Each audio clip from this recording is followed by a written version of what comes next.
வணக்கம். சிவன் குக் சனல். இப்போ தான் வெளியில் வந்து நான் உங்களுக்கு செய்து காட்டுவது எது என்றால், பிள்ளைகளுக்கு பிட்சா, மார்கரீட்டா. பிட்சாவுடைய பேர் மார்கரீட்டா. அந்த பிட்சா செய்து காட்ட போறோம். பாருங்க, தரமா இருக்கும். பிட்சா அந்த விலை வந்து ஒரு ஃப்ராங்க் தான். இது ஒரு ஃப்ராங்கு இலங்கை காசுக்கு 330 ரூபா ஒரு பிட்சா. இது கடையில் போய் செய்து வைக்கிறாங்க. இனி நாங்கள் இதை கொஞ்சம் ஐட்டங்களை போட்டு நீட்படுத்துவோம். சரியா? அதுக்கு முதல் எனக்கு ஆட்ரஜி பிரட்டை, எனக்கு நான் உங்களுக்கு காட்டையில் ஆட்ரஜி பிரட்டல், புழுங்கரி சோறு எனக்கு. அடுத்தது கத்திரிக்காய் வெள்ளைக்கறி. இதுதான் எந்த சாப்பாடு. இது பிள்ளைகளுக்குரிய சாப்பாடு. சோறு யாஸ்மீன் அரிசி சோறு.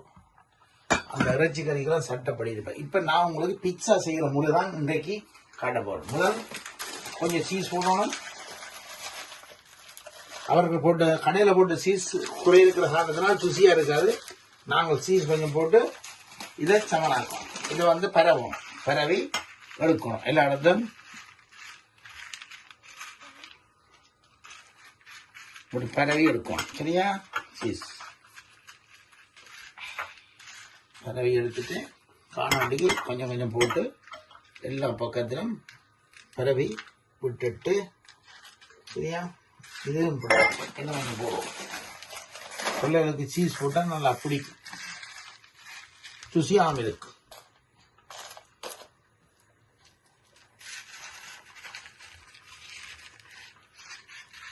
இதை இப்படி பரவிட்டு, ஓகே, நான் உங்களுக்கு குயிக்காக செய்து காட்டுறேன், ஏர்லியாக முடிகிற மாதிரி. ஏனென்றால் மத்தியான கணக்கு டைம் இருக்காது பார்க்கறதுக்கு.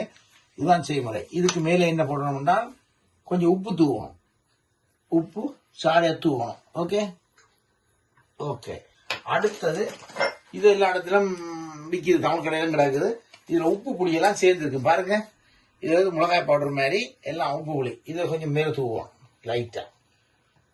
சாடையான உரைப்பு, ஆனால் நல்லா இருக்கும்.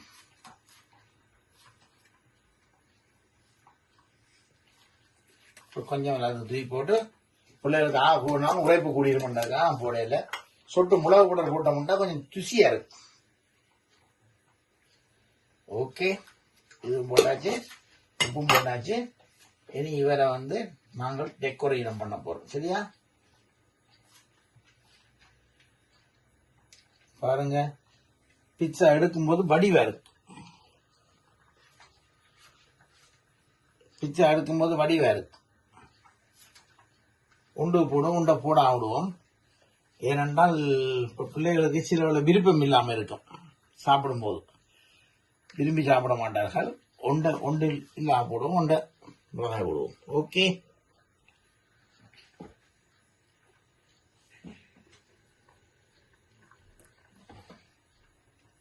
எல்லாத்துக்கும் மிளகாய் போட்டால் சாப்பிட மாட்டாங்க சில விட. அப்போ ஒன்றுக்கு போடுவோம். சரியா? இதுக்கு மேலே என்னன்னா என்ன உப்பு லைட்டா தூவிட்டு, இதுக்கு சாடையா உப்பு, இந்த ஒலிவ ஆயில் இருக்குல்ல, அந்த ஒலிவ ஆயில் தான் இப்படி பரவி கொஞ்சம் விட்டாதான் மிளகாய் கொஞ்சம் பொரிஞ்சு வருது. சரியா? இதுக்கு மேல போட வேண்டியது அதுக்கு சீஸ் காணும். இதுக்கு மேல வந்து இன்னும் கொஞ்சம் சீஸ் தூவோம். தூவிட்டு போட்டோம்னா வடிவா இருக்கு.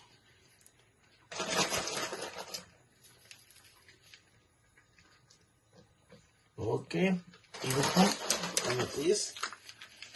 பிட்சா ஒன்று தயாரிப்பு. அதாவது வந்து இந்த பிட்சா நாங்கள் சுவிஸ் கடைகளில் போய் ரெஸ்டாரண்ட்ல சாப்பிட்றதா இருந்தா ஒவ்வொரு பிட்சா விலை 20 ஃப்ராங்க். 20 ஃப்ராங்க்னா எங்கட காசுக்கு கிட்டத்தட்ட 6600 ரூபா வரும் ஒரு பிட்சா விலை. இப்ப நாங்கள் ஒரு ஃப்ராங்க் 340 ரூபாயோட பிட்சா முடிஞ்சு. இப்ப நான் எடுத்து இதுக்குள்ள வைக்க போறேன். நல்ல ஹீட்ல இருக்கு அவன். இது மார்கரீட்டா.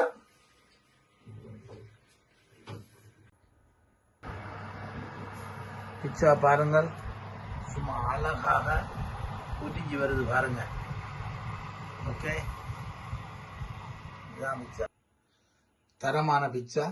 எவ்வளவு குயிக்கா டக்கண்டு வேலையால வந்து சட்டப்புட்டு டக்குன்னு முடிச்சிட்டேன் பாருங்க. இது மாக்குழச்சி இதெல்லாம் நாங்கள் செய்கிறத விட கடையிலேயே இப்படி மாக்குழச்சி எல்லாம் செய்து வச்சுக்கிறாங்க. ஒரு ஃப்ராங்க் தான் ஒரு பீட்சா. இந்த பீட்சா வந்து நீங்களும் செய்யலாம், குறைஞ்ச காசில் கடைகளில் விற்கிது. வேண்டி இப்படி டெக்கரேட் பண்ணி பாருங்க, இப்படி அழகா இந்த பீட்சா வந்து சீஸ் மிளகாயெல்லாம் சீஸுக்கு தாண்டிருக்கு பார்த்தீங்களா? இந்த சீஸில் தாண்ட பார்க்க அழகா இருக்கும் பீட்சா. இப்படிதான் பீட்சா செய்யும் முறை. நான் நிறைய தரேன். இந்த நாட்டில் கனகாலமாக நான் ஒரு 30-40 வருஷம் இருக்கிறபடினால இந்த சாப்பாடெல்லாம் தரமாக செய்வேன். நான் முழு வெள்ளைக்காரன் சாப்பிட முழுக்க செய்வேன். நான் ரெஸ்டாரண்ட்லாம் வந்து வேலையை நான் அதனால எனக்கு தெரியும். இது வந்து இந்த பீட்சா வந்து சீஸ் பீட்சா. சீஸ் அதாவது வந்து பிள்ளைகளுக்கு இதுதான் பிடிக்கும், இந்த சீஸ் பீட்சா. சரியா?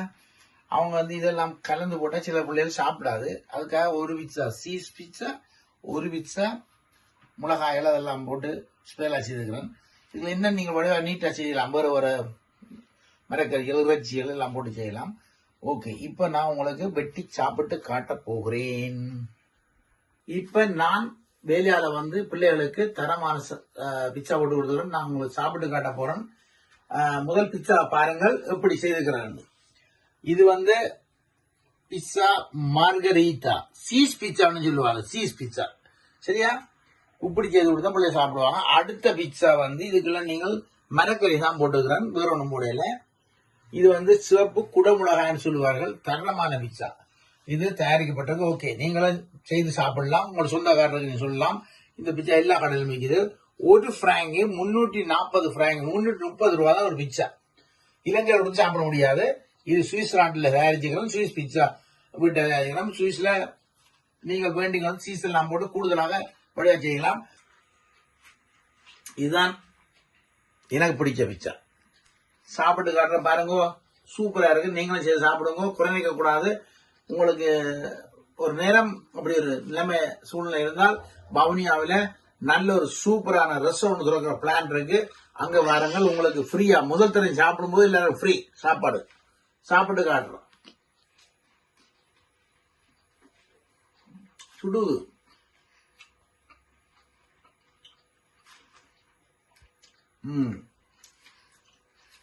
நாக்கு அவராம் பெரிய ஆள், அவரே சொல்லிட்டார், ஏற்றுக்கண்டார், சூப்பர் சொல்றாருங்க.